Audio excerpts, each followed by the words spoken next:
We're here again, back in the shop. I took yesterday off, so I thought that I would get to my talk today, and I'll tell you guys what I did yesterday. It was a blast. I love doing this. I don't do it too often, but a couple times a year I like to go hard. And anyway, so the point is that the talk today is losers get jobs, right? And I've seen this content floating around YouTube where people are kind of putting up these trendy headlines that only losers work hard, and jobs are for losers. And the implication is that they have a better way, right? Do what they did because they're super successful. And half these people are completely full of shit. They're not really as successful as they say they are. And the other half, the way that they make money is genuinely a good thing. But what they're trying to do is they're trying to egg you into thinking that their way is the better way. And if you try this other way, that you're going to work hard, right? And you're going to work hard. You're not going to be successful. You're going to get dirty, and you're going to have to work long hours, all this kind of stuff. And truth is that no matter what you do, you're going to have to work hard. Whether you work for yourself or you work for somebody else, you're going to work hard. So we're going to talk about this today. And it's just, like I said, this kind of stuff annoys me as someone who never graduated high school and who just worked hard his entire life. Like I feel like I have just a basic middle class life, and it's wonderful, and I absolutely love it. And I don't always have a ton of money, but I got enough money to make things work, and I got enough money to pay all my guys. I got enough money to pay for my home. My wife doesn't have to work, for the most part, and she can just help out here at the business. She does all the sales and helps out with shipping and stuff like that, and it's very helpful. So anyway, that's what we're going to talk about. We're going to talk about someone who does a real job and really works hard versus all these people that, like I said, they're basically get-rich people. They're trying to sell you courses. They're trying to sell you on the idea, you just got to buy real estate, no money down, and you're going to get rich. There's that guy, Robert Kiyosaki, who wrote a book called Rich Man, Poor Dad, which is a good book, and his way of making money through real estate and basically taking debt and applying to new homes, and you take the debt from that home, you put it onto a new home, and then it's a compounding thing. And there's a couple of these real estate guys out there. Ken McElroy is another one who I really like. And again, I like these people. It's not that I don't like them, but I get really annoyed when they have their white collar life. They try and paint people that are blue collar or are just hardworking, normie type people. They basically paint us as people that are not very intelligent.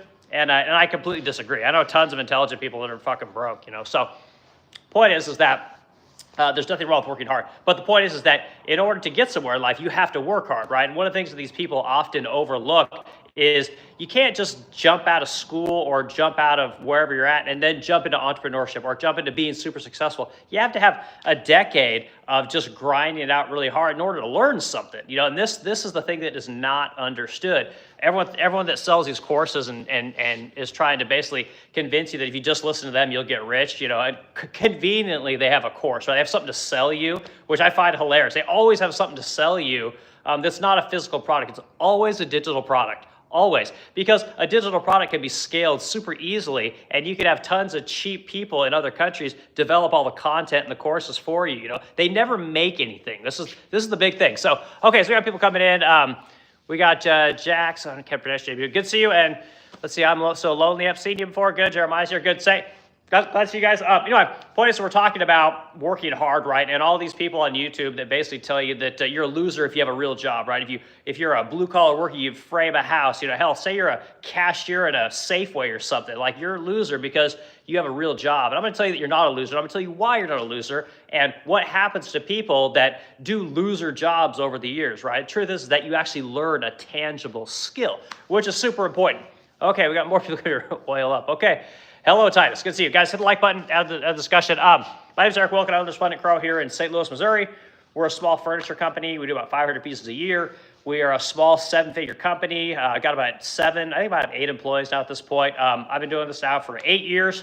Never graduated high school. Always worked a really hard job, and I'm not a loser, right? And the people that do this kind of work, we're not losers. If you do this kind of work, you're not a loser. Point is that you're developing skills, you're learning things, you're putting together a network of people and skills that you can then use later on in life. And that's really what we're going to talk about today. So be careful when you see these people telling you that you just need to do what it is that they do. It's complete horseshit, guys, complete horseshit. What you do is just fine. The problem is what do you do 3 to 5 years from now, right? And that's the thing that I think separates people that get to kind of go to the next level and the people that are always kind of stuck treading water, So anyway, all right, we've got, who's this? Flacco in here. Flacco Jody, hello. Mario's in here, hello. Get that money. Yeah, and everyone's got to get that money, but truth is that getting the money is very difficult.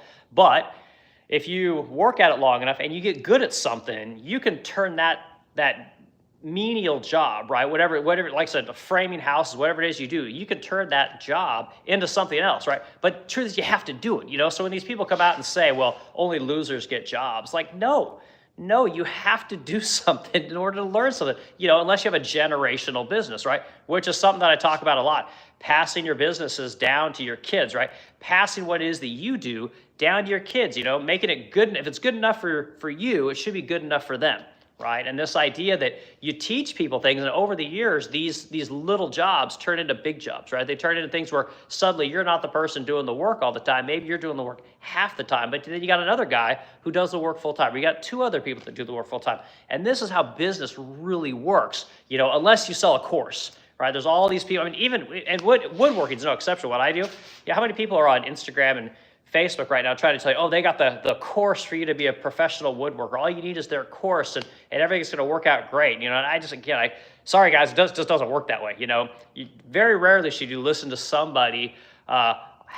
Very rarely should you listen to someone tell you how to be successful that isn't selling you something, right? It's very important that you listen to the right people. And again, like your parents, if you're passing knowledge down to your kids, you're not trying to sell your kids nothing, right? So that knowledge is good. Okay, so Mars, for certain, I'm a bodyguard and just started getting celeb clientele. Man, fantastic. That's really good. I've got celeb clients as well, except I'm in the furniture space, So we've got some well-known celebrities here in St. Louis. Some people that put this place on the map, and a couple of them are my clients, So if you got clients that are celebrities, that's good, and that's the word of mouth, right? That's a clientele that we all want to get, because truth is that they spend money, These people have lots of disposable income, and we can talk about that later. But anyway, what we're talking about today, again, is just, you're not a loser if you work a regular job. You're not a loser if you work some regular 8 to 5 job, even if you don't like it, right? Even if it's something that you're just, you're like, God damn it, I got to get up, I got to go to this job and put in my 8 hours, and then I got to come home and do this shit over and over again.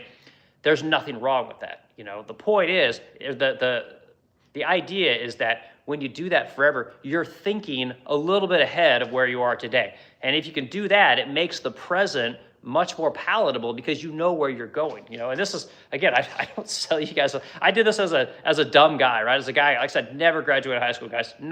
It wasn't in the cards for me to sit in a class and listen to people lecture, on how to do things, right? And how to become smart and how to become a critical thinker. It just never worked for me. So anyway, jump back on stuff. I'll tell you guys what I did. I'll tell you what I did yesterday. Well, I didn't do a stream yesterday. And this goes to the heart of what I'm saying, okay? Truth is that I love gambling. I absolutely love it. And I wouldn't say that I'm addicted to it, but I do it fairly regularly. It's kind of my thing. I also like to run and I work all the time. These are the things that I do. Well, yesterday, I do this a couple times a year. I just take a bunch of money and I just go for like an entire day. I mean, we're talking like open to close, like 12 hours of just straight gambling. And that's all I did. I literally played slots all day yesterday and drank Blue Moons, like just back to back to back to back to back, and just feeding money into the slot machine and had a blast. And I say this to people because it's important that you take a day or two out of the year, hell, a week out of the year, and you just do something that's for you, right? And don't worry about what anyone says. That's not good. That's putting out a bad example. That's not good for you. Like, I don't care if you want to go, you just want to go run through strippers. Like, go do that. Go to strip clubs for a week. Whatever it is you want to do. You need to do these things that just help you to kind of relax and sit back and just not think about everything else. It just allows you to get perspective, right? Because I'm there and I'm just drinking beers, hitting the slot button, watching people, and I'm just bullshitting with all these old people. Because that's really who gambles. It's always these old people. And I'm just bullshitting people, asking me what they do. I'm telling about what I do. And we're just shooting the shit with people. And man, it was a blast. I had so much fun. And again, I'm not working on my house. I'm not building furniture. I'm not thinking about my business. I'm not thinking about nothing, So it's okay to go and just be frivolous, to do something that's completely ridiculous. There's nothing wrong with it. And that's what I did yesterday. And it was freaking awesome. I'm so glad to do it. And hopefully I get to do it again this winter or something like that, So anyway, all right. So back to what we're talking about. So guys, hit the like button, all that kind of good stuff. So the truth is that there's nothing wrong with working hard, And what I see today on YouTube is, again, a lot of people talking about how people are being scammed, right? The idea of working an 8 to 5, means you've been hoodwinked, right? If you work an 8 to 5, it means that you're dumb. If you work an 8 to 5, it means that you didn't have anything better. No other options have been available to you. And I'm here to tell you that that's there. You could look at it that way, but the truth is that that's how we all start, right? There's nothing wrong with working an 8 to 5. There's nothing wrong with working, for somebody you don't necessarily like, right? The thing that I would tell people is that it's really important that if you're going to do something like that, you do it in something that interests you. And that's, again, some people might say, well, it's a little easier said than done. But what I tell people all the time is if you're one of these people, like, I don't know, say you went to college, right? You went to college, you got a degree, you get out of college, you got, say you got 50 grand in debt, and the only jobs you can get pay $50,000, $60,000 a year. Well, that's a hell of a bill to have on someone who just came out of school, right? It's a big payment, So what I tell people is if that doesn't work for you, you don't like it, move back home. There is nothing wrong with moving back home and go take a job working for somebody, doing something that you want to do that pays you very little, because you're going to make very little with your degree anyway, right? There's nothing beneficial about having that degree unless you can use it, right? That's kind of the important thing. And what I'm finding is that a lot of people today, they don't want to use the knowledge that they have, because they never really got to do what it is they want to do, right? When you go to college, you're learning from people who basically failed at what it is they want to do. So they start teaching. And I know it's kind of a tropey kind of a thing, just a little cliche thing to say, but truth is that if you go do this thing every day, you're actually in the shit, so to speak, you'll really know if you like that thing, And again, do that for 5, 6, 7 years, and you'll actually get really good at it. But you got to like it. I mean, it's so important today to really enjoy what it is you do. And there's so many people that will say, oh, I can't do that. Must be nice. I have to have a job. Blah, blah, blah. There's a million excuses in this world. There's so many excuses. I tell people all the time, my story, is I used to live in Oregon, right? Everyone would say that's paradise. Say, what the hell are you doing in Missouri? Truth is, there's no work there, right? I wanted to be a furniture maker. 9/11 killed my family's business. So I had two choices. I could go find whatever work was available there in little Corvallis, Oregon, or I could get on the internet where there's 1,000 jobs, and I could go find a job and do what it is that I want to do, right? That's what got me into aerospace. But I had to move from Oregon to Kansas, from Kansas to Tulsa, Oklahoma, from Tulsa, Oklahoma to Savannah, Georgia, up to St. Louis, Missouri. So you got to be flexible. You got to be willing to move around and do things that aren't necessarily what most people want to do. You can't always just live in the town you want to live in to get where it is you want to be in life, because a lot of times what's available to you in that little town or wherever it is you're from might not be enough, So you got to be able to move. So again, these guys that talk about this kind of stuff are oh, just start a real estate business. It's all you got to do is find somebody who's going to, let you buy their house with no money down, owner financing, all these things. Well, all that shit, it's needle in a haystack stuff. Right? The people that are selling the woodworking courses right now on YouTube and Instagram, these guys are sitting there telling you, just, spend $30 a month on my course, right? They got all the every week in the month planned out. Here's your objective. Here's what you're going to do. They got it all laid out for you. But the truth is that you've never really done the work. You don't understand what it means to even be a good woodworker, because this is the thing that I think most people are missing. And it's super, I don't think it's the most, it's not the nicest thing to say, but the truth is that most people just aren't very good at what they do. They're really not. They want to do this thing and they have a dream of doing this thing, but the truth is that thing that they want to do, either they're not very good at it or there aren't enough people that really want that thing to give them enough sales to then make a salary that's livable. And people tend to overestimate what it is they can do versus what they really can do, right? What they're really capable of. So this is why I tell people there's nothing wrong with working a normie job, and this, again, I know people don't want to hear this kind of stuff because it's not super palatable. They want to hear, oh, you could be a millionaire. You go from, $4 to $4 million in 4 months. Just buy my course. It doesn't work that way, guys. It's never worked that way. And I don't know anybody that's gotten rich by buying somebody's course. I don't know anybody that's gotten rich by reading a book, right? And the truth is that these things are all benefits to them, right? There's nothing wrong with reading a book. I mean, Jack Welch wrote a great book, about business, trim the bottom 10% every single year. People don't want to hear that stuff. Very popular book.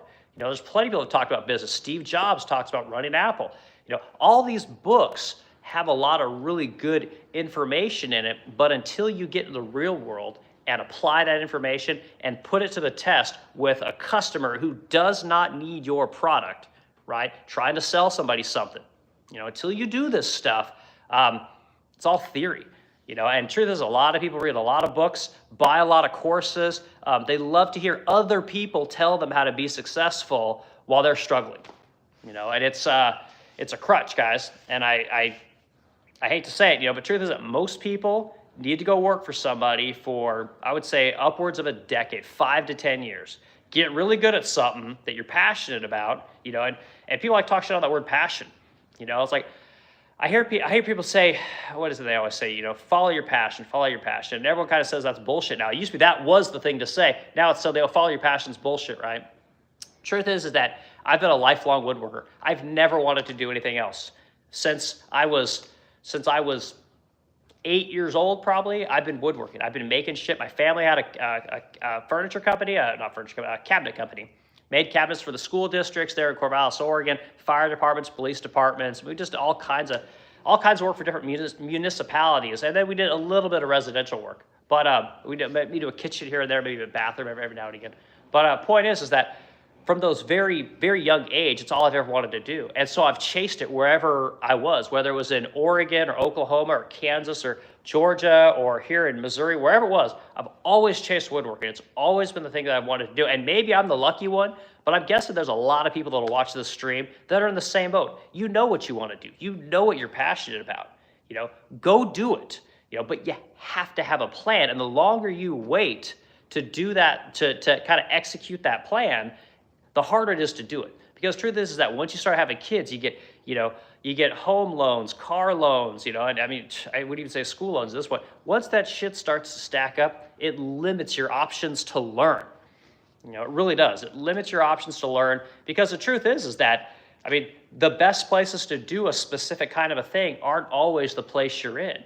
And like for me, I grew up in Corvallis, Oregon, and while Oregon's thought of as this great timber place and it's beautiful, lots of mountains and trees and oceans and beaches and Crater Lake and all this kind of stuff, truth is that most normies can't afford to live there.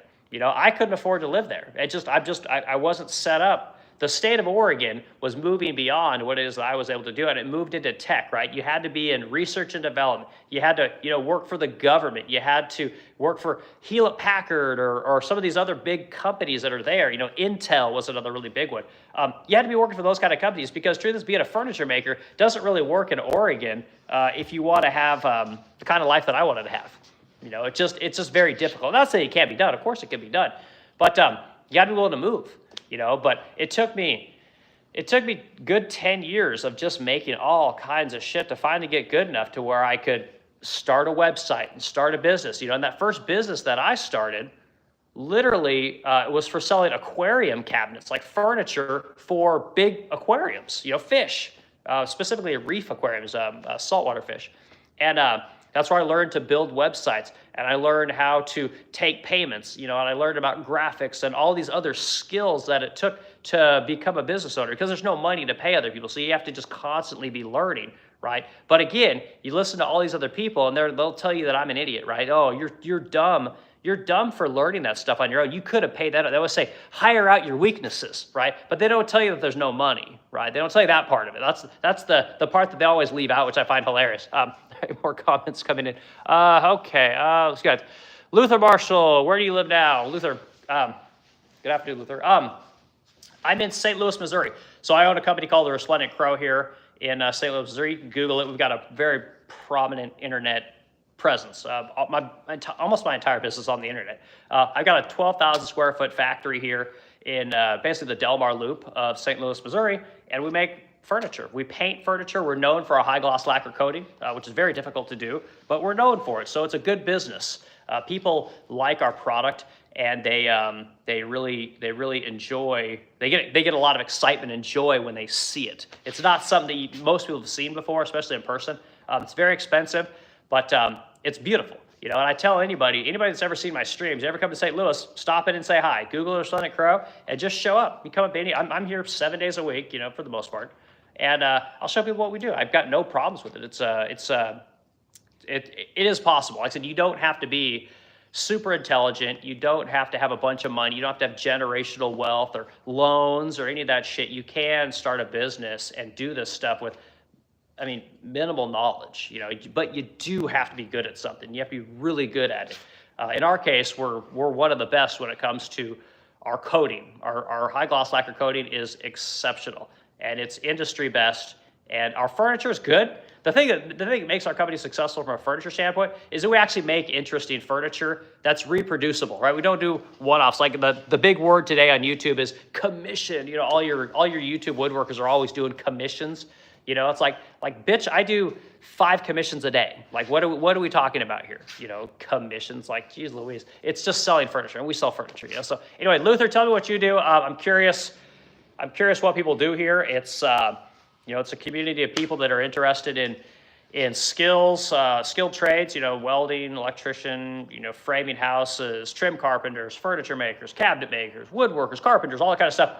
It's kind of people we have on here for the most part, and it's a good place for people to talk about this kind of work. And then again, the idea is that this is someone who runs a business that's a normal person. Like this isn't a produced thing. I don't have a ton of money. I'm just a normal dude who just kind of works all the time and hires people, fires people, sells furniture. I get sued, people cancel, clients cancel. Like, we just deal with all kinds of things, and it's the good and the bad, but it's what it is to really run a business.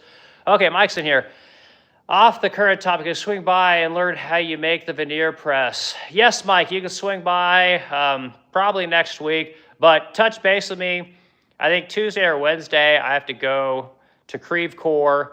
I have to be out I'm trying to sell a 10-foot long credenza to a client the client actually came to my house to see the piece because the original is at my house. And they showed up yesterday. And we showed them, and then they started looking around our house, all our other furniture, and they were just super excited. So now we have to go to their house Tuesday or Wednesday. I forget which day. I don't know which day is going to work. So I've got that going on. But yeah, touch base, man. Swing by, man. You know me. I'm pretty flexible. Okay, Luther Marshall. Yeah, hiring people to make websites and stuff adds up quickly. Yeah, it does. And again, it's not that you can't do that. There's nothing wrong with it. If you got the money, man, go for it. But the truth is that, like, I'm here to tell you that I'm fairly successful at what I do. I've always made pretty good money, and I don't have the money. So where people get all this money, I don't know. But there's tips and tricks you can do to develop websites using sites like Fiverr. But the truth is that the first websites that we built here at the Resplendent Crow, we built them. And we actually started on Etsy of all places. And then we came up with a WordPress site. But then once we got a little bit of money, then thanks to COVID, whatever people want to say about that. Once we did that, we actually hired someone to do our website. But it cost us it was like $12,000 to make our website. And now it's badass. But our website's it costs like $400 a month just to keep that website up. So again, it's expensive to do this kind of stuff. And again, these guys will just tell you, hire out your weaknesses. It's like, the thing you have to do is learn to not be weak, right? You have to learn to not be weak quickly, which means you have to be very good at learning. You have to be exceptional at learning. So that's what I always tell people. Okay, hiring people and making websites and stuff adds up quickly. Yeah, no, I started read that one, but yeah, Luther, you're 100% right. I've tried hiring people to make my furniture. I teamed up with a guy in West Virginia and made some furniture, and we sent drawings back and forth. I do all my own engineering, right? I'm kind of I wouldn't say that I'm an expert, but I'm really good at CAD. I'm really good at doing models, creating drawings and shit like that, because I've done it for aerospace companies for a decade. And truth is that there's a lot of things get lost in translation, and the furniture I got was dog shit, and it was not good. Things were always missing, and there's just problems working back and forth. And again, I ate the cost of all that stuff. I probably lost 50 grand trying to do that. It is a complete nightmare. But again, hire out your weaknesses, guys. Okay, more stuff. Okay, part-time farm work and dishwashing. So, Marcel, so you're part-time farm work and dishwashing. Okay, well, so what are you doing farm work for, and what are you doing dishes for? Does your family own a farm? Do you got a buddy that owns a farm? Is this someone do you live in a rural area and this is the work that's available? Like, I'm curious how this stuff kind of works, because, that's how I got my first job. Yeah, it was a proximity thing, So there's all kinds of ways to make money and to do things, but is this something that you're doing because you want to do it, right? Is something because it's the only thing that's available? I'm curious. Okay, Mike says, nice. That went well then. Yeah, I think it went well. I didn't make the sale necessarily, but if they're willing to come out to your home to see a piece, which is not close, I mean, I mean, my house is, I live out in Grafton, basically. Yeah, it's like 45-minute drive out to my house, so that's good. And then them wanting us to go to their home. But this credenza is $12,000. Like, it's very expensive, and it takes there's not many people that are willing to spend $12,000 on a credenza, right? You know, so you gotta take care of these people. And this is what I learned when I worked in jets, guys. And this is something that's common knowledge to people in a way, but it's different when you actually hear it from the people that are really the purveyors of these things, right? So at Gulfstream, where I spent a lot of time working, a private jet company, the best private jet company that there is. They're the Cadillac of jets, basically. Anyway, what they always said to us was like, we treat our clients like we know that there's only so many people that can spend $75 million on a jet, right? Which is to say that every potential customer that acquires about a $75 million jet is their number one customer, right? They treat everybody the exact same way, right? Because what are there? Is there 1 million people in this world that can buy a $75 million jet? Like, I don't know how many people there are. You know, maybe there's more. Maybe there's 20 million, 50 million, 100 million. I have no idea. Point is there's not very many when you think that there's, 8 billion people on this planet. There's not many people that can afford that kind of a product. And the same thing with furniture, right? If you're going to sell furniture, like, how many people can buy a $12,000 credenza, right? How many people can buy a $20,000 desk? So you have to treat these people like gold, because truth is that's what they are. They're gold. They're literally the thing that, like, that one sale, that could take care of my payroll for a month. It's like I don't have to worry about payroll for a freaking month. And yeah, I got to buy the materials and I got to do the work and all that kind of stuff. But truth is that brings the stress level of creating sales every single day of the year. That brings it way down. So you treat these people very well. All right, so blah, blah, blah. Okay, Luther. Let's see what's going for environmental science. By vision and chemical poisoning affected by neurological effectiveness. Interesting. So yeah, Luther. Yeah, I did say hi, Luther. Yeah, I got it. Yeah, so that's kind of interesting. So you're going in for environmental science. Well, it's, again, as someone who never went to college, I've got several people in my family who are PhD people and went to college forever. And here's the thing. They never stopped going to college. Like, they never got out of school. And when they did finally get out of school, I mean, you're talking like you're in your 30s, So it's literally the antithesis of what I'm saying, what I'm trying to tell people. It's like, that's exactly what you do not want to do. Like, you do not want to spend a shit ton of, and I'm assuming environmental science is probably not cheap, but going to school to learn something, if you're good, if it's something that's in demand and it does require a lot of schooling, it makes perfect sense. But I'm here to tell you that going to college does not make you smarter. You have to be a smart person. The truth is that college and what we told people for 15 years at this point is that if you go to college, it will make you smart. It'll get you a good job and your life will be better. And the truth is that's not reality. Like, and I know it because, again, I've got a ton of smart people in my family. I've been around. I'm around wealthy people and smart people all the time. Those are my clients, and a lot of those people, believe it or not, they never went to college. Or if they did go to college, they dropped out and they got into real estate development. They got into commercial development, right? I know people that are in the medical field. They never even went to college in medical. I got people that are, of course, they married rich people. There's all kinds of things that people do that are not related to school. So if it's something that there's going to be a payback and you have an idea of where you're going to work, I think school's fine. But the truth is that I'm telling you, you don't need to go to school to make good money, to lead a really good life. You're not a loser if you put off going to school for 4 or 5 years. Go learn something and then try and start a company, right? There's nothing wrong with that. But like I told you guys at the beginning, you have to have a plan. And it's not that it has to be the perfect plan, but you have to have at least some idea of where you're going. And it's you don't need some guru or some specialist, who has a course to sell you to tell you this. You just don't.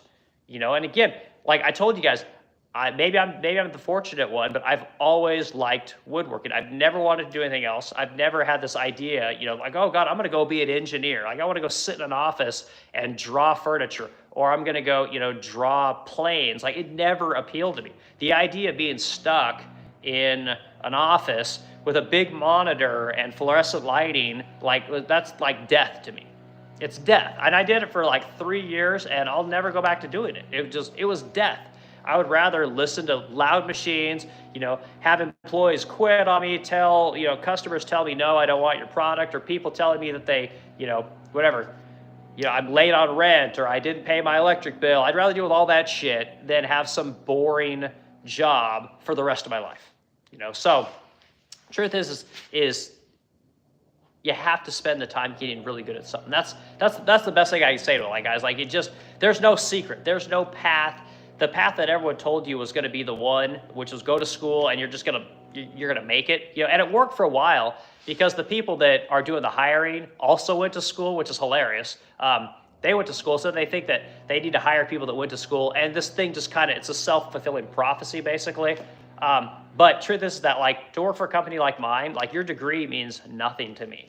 If someone came to me and said, I've got a degree in furniture making from, the Furniture Institute of Maine, I'm gonna be like, great, build me a drawer box. I'm gonna give this person the same test that I give anybody else that comes in here that wants to be a furniture maker. If you say you got experience, build me a drawer box. Oh, you build me a drawer box, it takes you 2 hours to build a drawer box? Not interested. If it takes you more than 20 minutes to build me a drawer box, it takes 20 minutes to build me a drawer box, like, I'm interested, but your degree means nothing. It's always what can you do? And that's really all that matters, guys. At the end of the day, it's all that matters. What can you do? And these people that sell stuff on the internet that, like, you have to look at what they've done. Like, you got to be able to ask these questions, like, show me your work. Show me your company. If you're so good at helping people become successful, show me all these people. I'd like to go meet them. Give me one person who's successful talking about what you've talked about. Tell me all the houses you sold. Let me go see these houses. Where are they? Who are these people that are now selling houses? I want to hear what they're doing. And the truth is that a lot of these people, they don't exist, guys. They don't exist. So, okay, so we got to go, our units in here. Hello, guys. Guys, hit the like button. Hit the like button, add the discussion. And keep the comments coming in. Like, I want to know what people do. Like, do you agree with any of this stuff? Do you think that you need to go to college to be successful? Are the gurus, like, what are your favorite gurus? Who are the people on YouTube that have the best knowledge? Because, I'm curious who they are. Like, what do people listen to?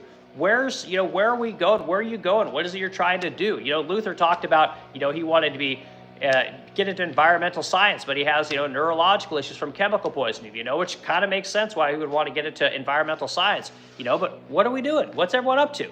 How's this stuff work for you guys? Because, like I said, I'm just here telling you that, like, this is my story. Right, wrong, or indifferent, like, doesn't matter. This is what I did, and I have a real company. I make real furniture. I have real employees.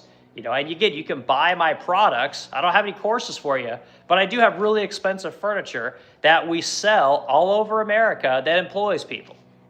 We teach people how to sand furniture, how to build furniture, how to put furniture together, how to deliver furniture. Like, all this stuff is useful, right? You come work for a place like my company, spend 5 years learning how to make furniture. You can then go start your own company. Learn how to deliver furniture from my guy, Almir, right? Go on the road with him. Yeah, you might only make 50 grand a year, but guess what? You're going to learn how to deliver furniture from the best of the best.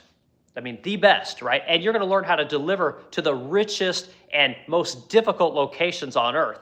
New York apartments, where to park, how to do this kind of stuff. How do you get out to Martha's Vineyard, right? What is it like to go out to Jupiter Island? Like, these places, how do you get from St. Louis all the way out to California, when frickin' the Rocky Mountains are blocked because of snow? Like, you're going to learn all of this stuff, but you have to take the time to really learn it. There's no shortcut. Zero shortcut. Sorry, I can't say enough. There's no shortcut, and all these people want you to believe that you just listen to them and buy their shit, that it's all done, And I've met 1,000 of these people. The truth is that most people, they just want to buy something to keep them from having to go do the work.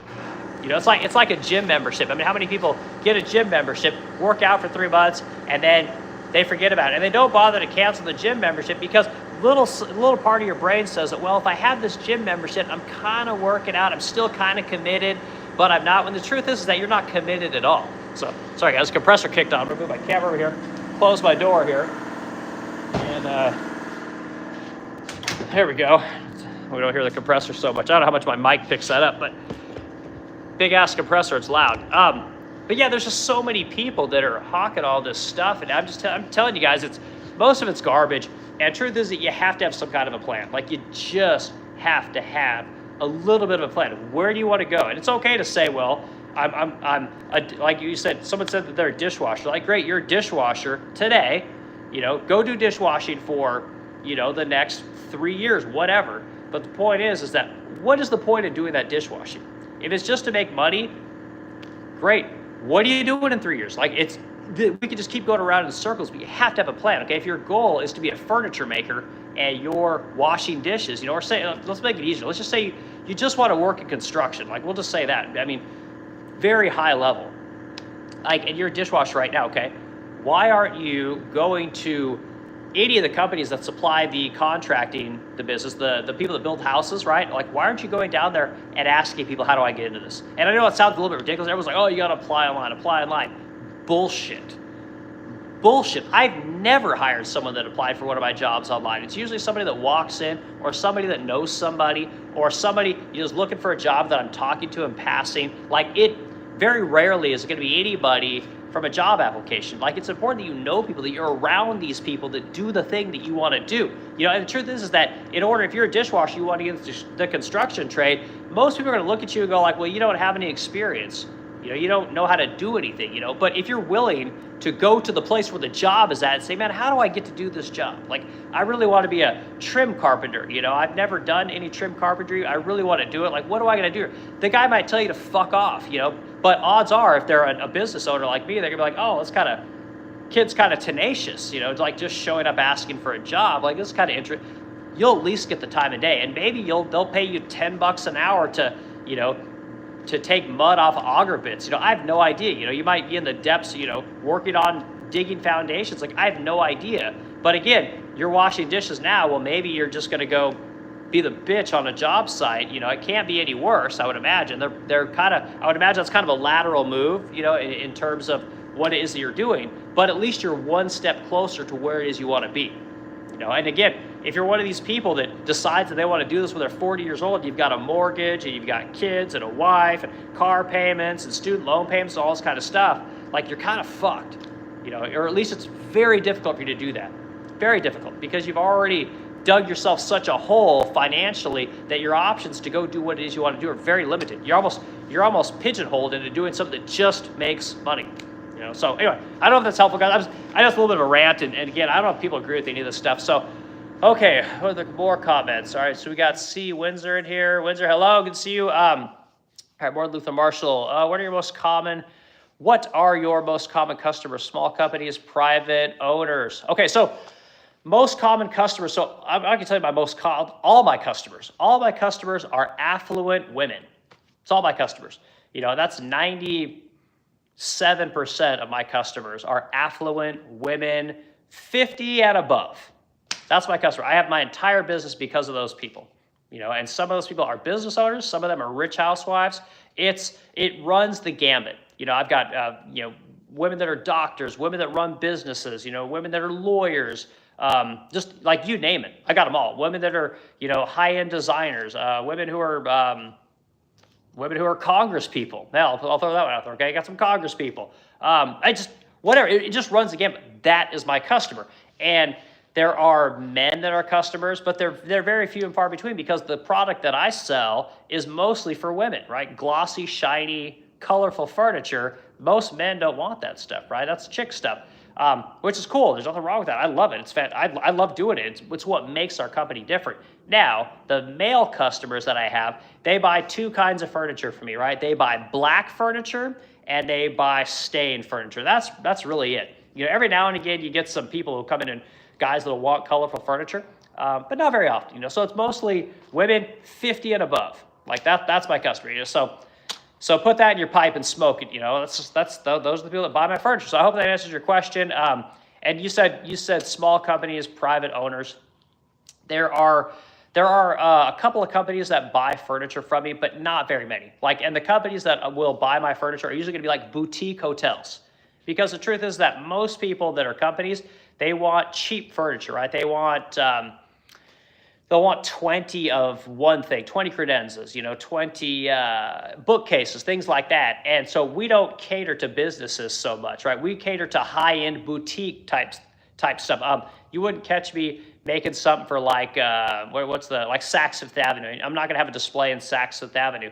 My stuff is too expensive for most, even hotel companies, right? Because if a hotel, like say Hilton came to me and wanted 300 dressers, right? Hilton's not paying $7,000 for every one of my dressers, right? They're not going to do that. What they're going to do is they're going to buy their stuff from one of the North Carolina furniture makers, and they're going to buy it wholesale, right? They're not going to pay a retail, which is what I sell. I sell retail. I could do wholesale, but the truth is that when you hand make furniture, it's almost impossible to make money on the wholesale level. You can't make it cheap enough unless you do what companies like Pottery Barn and Williams Sonoma and Crate and Barrel and Restoration Hardware, all these, supposedly high-end furniture companies, all their shit's made over in Thailand, or not Thailand, Vietnam, right? And some it's made in China, some it's made in Indonesia, and that's great, good for them. But we could never sell it. We could never produce a product that cheaply when you hand make it.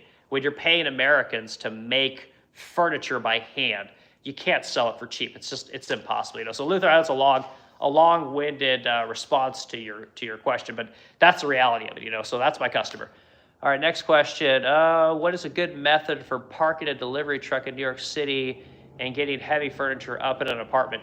So the truth is that in order to get into New York apartments, they're gonna have designated places that you can park, but more importantly, you're gonna have specific times that you can deliver. Okay, and this is one of the things that if you're gonna get in a delivery business, you have to learn how the industry works, right? So just because you have a product doesn't mean you can deliver at 7 o'clock on 7 o'clock Monday morning. Like, good luck. You're not going to get into Manhattan. It's not going to happen, right? So the truth is you need to get in there at night when there's nobody there, right? You come in the morning, and there's other times you can't even go there. They won't even take deliveries on the weekends, right? So you have specific times you can get in there, right? And specific places that you can park, okay?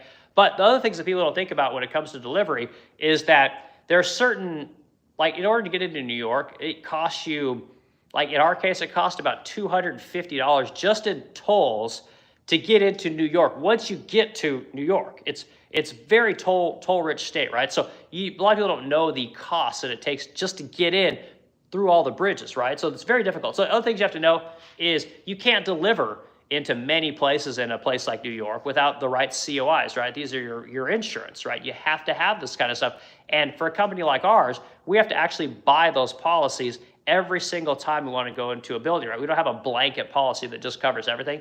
We have to buy that coverage because the coverage is so expensive that most people can't afford to have it year round, right? So you're buying it for a specific instance, so you have to have all the right coverage, and that's why you have to check with the building. You have to know what is their minimum insurance for them to be able to deliver a piece into their building, right? So these are things that a lot of people don't know about delivering really expensive items into even more expensive buildings, okay? So there's that kind of stuff. Other things you need to know about delivering into a place like New York is a lot of your older buildings, they have tiny, I mean tiny elevators, right? There's no service elevator. Like, it's not like there's some massive elevator that only the owners can use. No, there's no elevators, right? These are historically preserved buildings, and you might have an elevator that's 3 feet wide, 4 feet wide, right? And 8 feet tall, and you might have, 5 or 6 feet deep, but they're very narrow, so the kind of things you can get in and out of these buildings,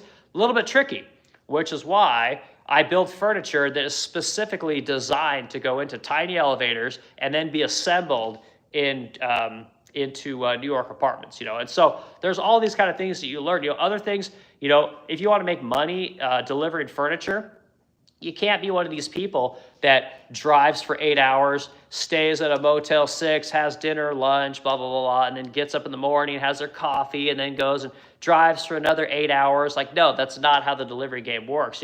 You can drive, 10, 12 hours at a time, sleep in the back of your van, get up in the morning, and then finish your route. You're at New York in 2 days. You're delivering furniture and then you're getting your ass back here. That's how it works, but you're not going to know that, you're not going to know that unless you work with a really good delivery person, and truth is that I've seen it. I mean, I've been in this game for 8-9 years at this point, and I've seen so many delivery people come and go, like third-party type people, and they don't last. Because truth is that most people, when they do delivery, they're doing delivery as a hobby, right? They've got friends and whatever out in California, they got family out in California, and they just make trips from Missouri back out to California, and they do that a couple times a year. They just pick up loads on the way to pay for the trip. And again, these are the people you want to learn from, guys. You want to learn from legit professionals that do this stuff. Like, they're basically like hotshot type people. I mean, they're running and gunning constantly. So anyway, okay, more questions for Luther. Curious about your example with Martha's Vineyard. Okay, well, Martha's Vineyard, okay? You guys want to learn about delivering furniture to Martha's Vineyard, okay? Now you're talking about dealing with ferries, right? And you're talking about exclusive islands. These are places that you're not just going to go. It's just not going to happen, right? You can get on a ferry, you can go over to Martha's Vineyard, but not with a big, 26-foot truck loaded down with furniture, okay? So to get over there, you have to have, depending on where you're going, getting over to Martha's Vineyard is not necessarily that big of a deal, but once you get into Martha's Vineyard, it's the same kind of deal. You're dealing with a lot of gated communities. You're dealing with, again, super expensive real estate, and not necessarily because it's like the best real estate, but it's just exclusive real estate, right? This place that most people can't go to. It's out of the way, and it's designed to be that way, right? But in order to get over there, you got to utilize ferries is really what it boils down to. So now you're looking at the ferry schedule, like when do ferries run, right? When your client's going to be there, and you have to coordinate all of these things. The truth is that there's a lot of people, when you're doing these deliveries, they almost think that your furniture delivery is like Amazon, or like FedEx. They think a lot of people deliver with FedEx, and they think you're going to give them tracking, right? Or they're like, well, when are you going to be here? It's like, well, we're leaving on Monday. We will hope to be there by Thursday if everything goes well. And most people are okay with that, but sometimes you get people who are just like, well, is it like 1 o'clock, 2 o'clock Thursday? And then they want you to like really hone in on exactly when you're going to be there, which is it's not possible. So anyway, it's more of a ferry thing, guys. So that's Luther. To answer your question, that's the stuff that you need to understand there. You need to understand the planning, because generally in Martha's Vineyard, you don't have people living there year round. It's more of a place for retirees and people that have they'll have summer homes there, stuff like that. And then sometimes people are called snowbirds. They'll have homes in Martha's Vineyard, and then in the winter they'll go down to Florida, right? They got homes in Miami or on Jupiter Island, places like that. So that's kind of the shipping game works, guys. There's a lot of things to know about delivering furniture or delivering anything. But again, what I'm telling you guys is that if you're one of these people that works a 8-to-5 job, right? You're what a lot of people are calling losers nowadays. This idea, I'm never going to get rich working 8 to 5. You're never going to make any money. You're always going to struggle. Only losers, work with their hands, or only losers work a real job. Like, these people are disgusting. And again, if you take the time, guys, and you just generally learn a trade, you can, or a skill, whatever it might be. And we're just talking delivery. If you want to learn delivering furniture, go work for a company that delivers furniture, right? And spend a couple of years learning this thing inside and out. Go work for a couple of companies. Learn how this company did it this way, that company did it that way. Like, when it comes to furniture making, like, I've made, there's big difference between a cabinet maker and a furniture maker. And even like people call me a carpenter all the time. Like, I'm not a carpenter, I'm not a cabinet maker, I'm a furniture maker. Right? And a lot of people don't understand. Like, furniture is not meant to be screwed onto a wall. It's meant to be freestanding, right? Do we make furniture that gets screwed to walls? Absolutely. But that's kind of the bigger. My furniture is structural. The things that I make are structural because they have to stand on their own, right? I don't have to bolt it to a wall. I don't have 1,000 shelf pin holes in everything that I make. Everything I make is beautiful. It's supposed to be that way. Cabinet maker, is very different, right? And then a carpenter, the big difference between a carpenter and a furniture maker and a cabinet maker is a carpenter takes his tools to the job site, right? And yes, he probably has stuff at home, but I don't do that. I don't go to a job site. I'm not going to your home.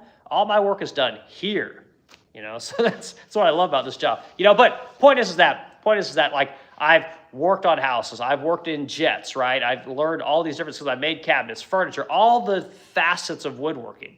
And that's what makes my company work, is that I've done this for 20 years at this point. I have a lot of skills, a lot of knowledge, and That's what you have to do. You have to get good at something, but you have to spend the time. So to Luther's point about, I think was it Luther? I think it was Luther. Someone was saying that they were, part-time farm work and dishwasher, right? So Luther's saying, right, so if you're gonna do dishwashing work, like that's great, but where's that leading to, right? Are you gonna start a dishwashing company? Are you gonna help? Are you going to revolutionize whatever? Not revolutionize is a little ridiculous. Like, are you going to provide a lot of value in the industry that you're currently working in to that industry? Are you going to use the skills you're learning today to help your industry later? You have to spend the time, guys. And that's kind of the whole point of this talk, is just to say that it takes a lot of time to get really good at something. But if you waste your life just trying to make money and just taking whatever job you can get, there's nothing wrong with that. It's, again, a job is a job, and and whatever you got to do to pay for to help your family, provide for family, whatever you want to call it. Like, there's no shame in any of that. But what I'm telling you guys is, if you want to make good money, you have to take the skills that you're learning today and apply them in 3 to 5 years onto something better. Whether that's and again, I tell sort of a business owner, like, if I would take whatever I'm doing today and in 3 to 5 years plan on doing it for myself, whatever it is, whether I'm a waitress, whether whether I'm pouring concrete for foundations, I'm a trash man, whatever it might be. Like, I'm going to start a trash company, right? Or I'm going to do something within the trash industry that is going to allow me to have my own customers, have my own employees.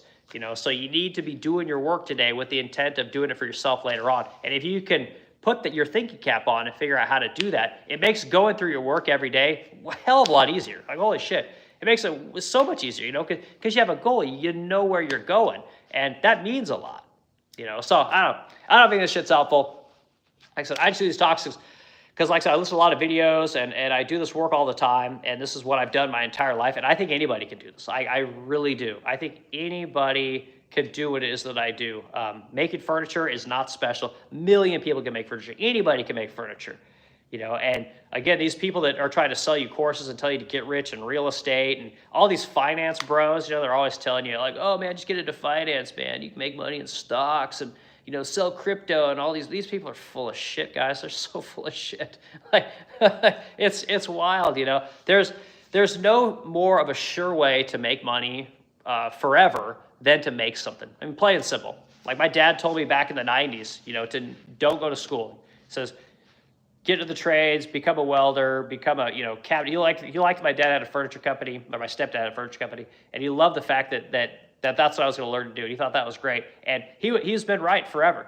My dad retired really well off. He did great as a welder for the union there in Portland, Oregon, and it worked out well for him. It's going to work out well for me. It may take me 15 more years to sell this company, but I may end up selling this company. Our client list, the number of products that we've created, our coding system, all these things are going to be worth money to somebody. And it may not be today, it may not be in 5 years, it may not be in 10 years, but I know that it'll be worth something to somebody at some point. And so there's nothing wrong with growing a company for years and not seeing a ton of benefit from it. But if you don't go out and learn something, it'll never happen. And when I say go out and learn something, I mean do something. Like, there's no program that somebody can sell you that's going to make you good at something. All they can do is tell you what they fucked up on and what they succeeded on, and give you some kind of a path to help you navigate that stuff when you see it. But if you don't know anything, what are you doing? And this idea that we're just going to learn by listening to somebody else tell us how to do something is bullshit. Even me. You're not going to learn nothing just by listening to me talk, right? But over the years, listen to these conversations, go out and do something yourself. Be like, oh yeah, fucking Eric said I should go make something, or I should go learn to make cutting boards, or that I should go learn about CNCs and go, make whatever that cutting a close guy does, making letters and stuff on CNC. I think all that shit's great. I think it's fantastic, but you got to go do it. You got to go spend 3 or 4 years learning how to use a CNC router, right? Learning how to buy material. Where's the best material? All these kind of things. How to hire people, how to fire people. You got to go through this shit. There's no secret formula to doing any of this stuff, guys. There's nothing. I've never heard it work for anybody. You know, the things that the path that my parents took to be successful is not the path that I took. Very different. If I'd have followed their path, I'd have been a complete failure. You know, it just wouldn't have worked for you. It only worked for them.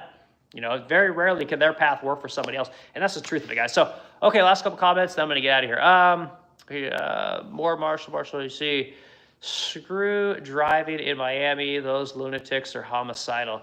Yeah, you know, but guess what? Also, everyone in Miami is rich, okay? So if you want to become rich yourself, or you want to have a middle-class living, a normal middle-class living, you better learn to sell to rich people, deal with rich people, and fraternize with rich people.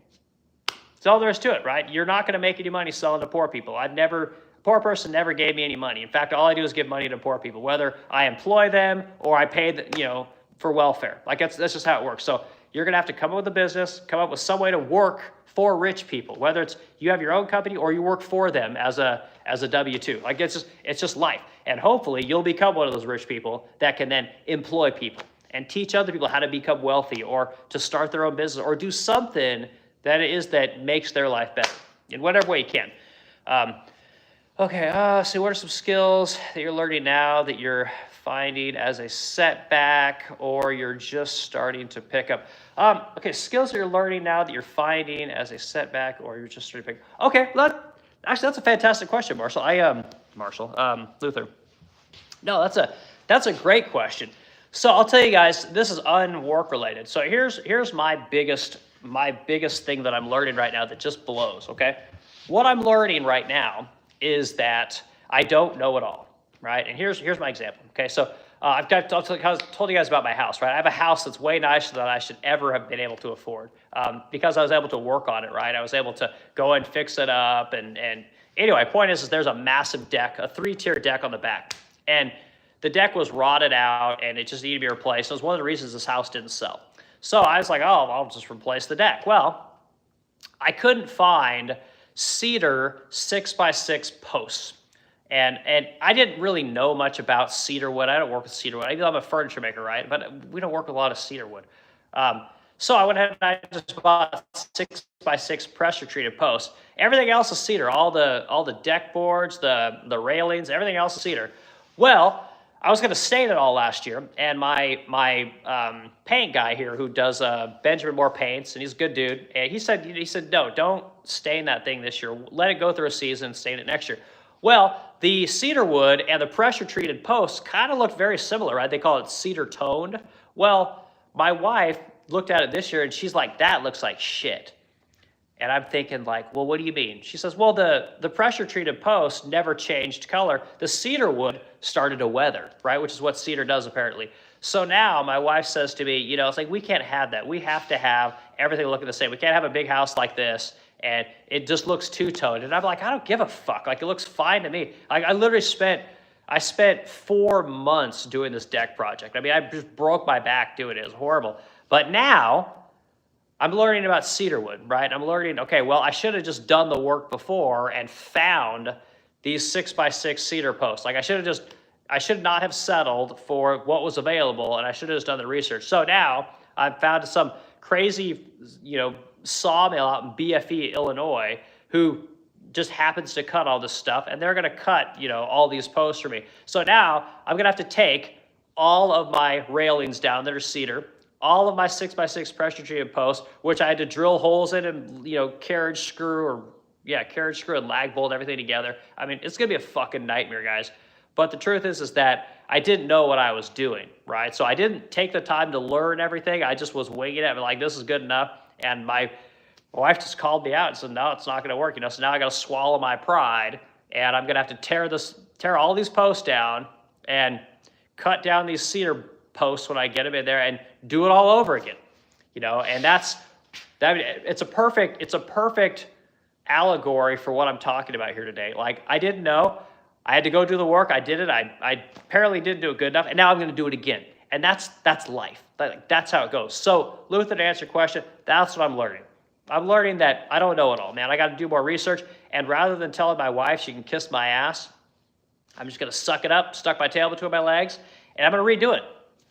It's going to suck and I'm going to be sore and I don't want to do it, to be completely honest with you, but I'm going to do it because I don't know. And I'll tell you what, learning that I don't know has helped me to go on to some of these other crazy projects I'm working on right now. Like right now I have to do sideboards, credenzas, big dining tables, foyer tables, all out of crotch mahogany. Well, truth is that I haven't done a lot of crotch mahogany work, right? I'm a high gloss lacquer company, but customer really likes our stuff, really loves what we do, followed us for years, and I'm going to build it, But I'll tell you, the amount of research that I've done on crotch mahogany, I'm a fucking master of crotch mahogany now. I know exactly how you build up all of these tiles and you make all this veneer. I know exactly what every single panel on my furniture is going to be. I know exactly how this stuff is done. So I've done my research this time. So I'm hoping that my lesson from my deck, where I was just like winging it, will help me to not have such an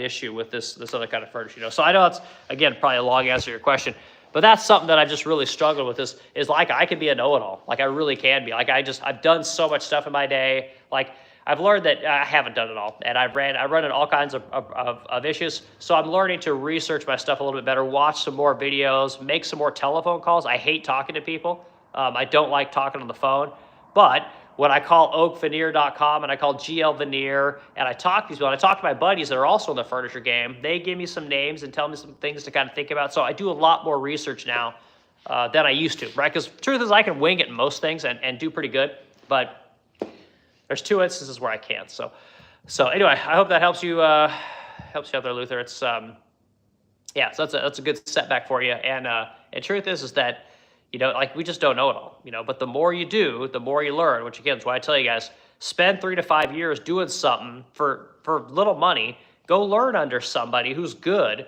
Go learn under a couple of people, and then have the intent of doing that with, hey, I'm going to do this for myself. Because truth is, like, I've done videos on like inflation, guys, and where the economy is going and where just society is going. You're going to have to have business, guys. You're going to have if you're going to beat inflation, you're going to have some kind of tangible thing that you make and can sell to people, because inflation is going to continue to go up. I honestly believe that, So, okay, last question for Luther, and then I got to get here. How much business overseas is involved with third-party companies that you might work with or customers?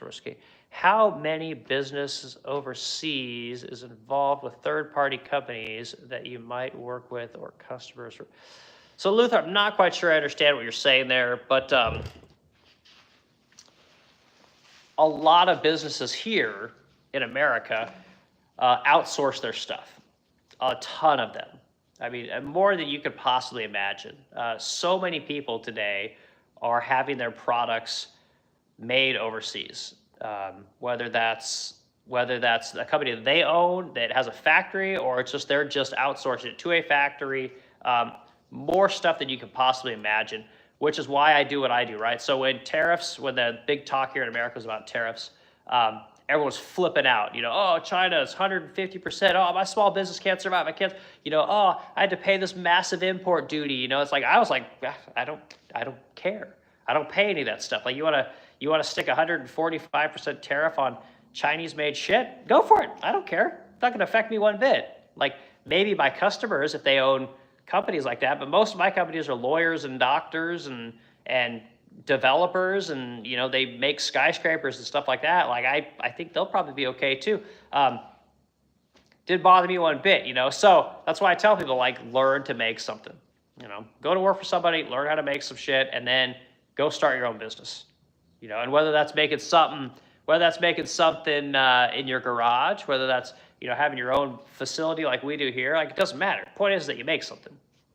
So anyway, Luther, I don't know if that answers your question. But anyway, I got to get here, guys. It was a good talk for a Sunday. I've got a veneer atop today, and got to finish up my veneer press.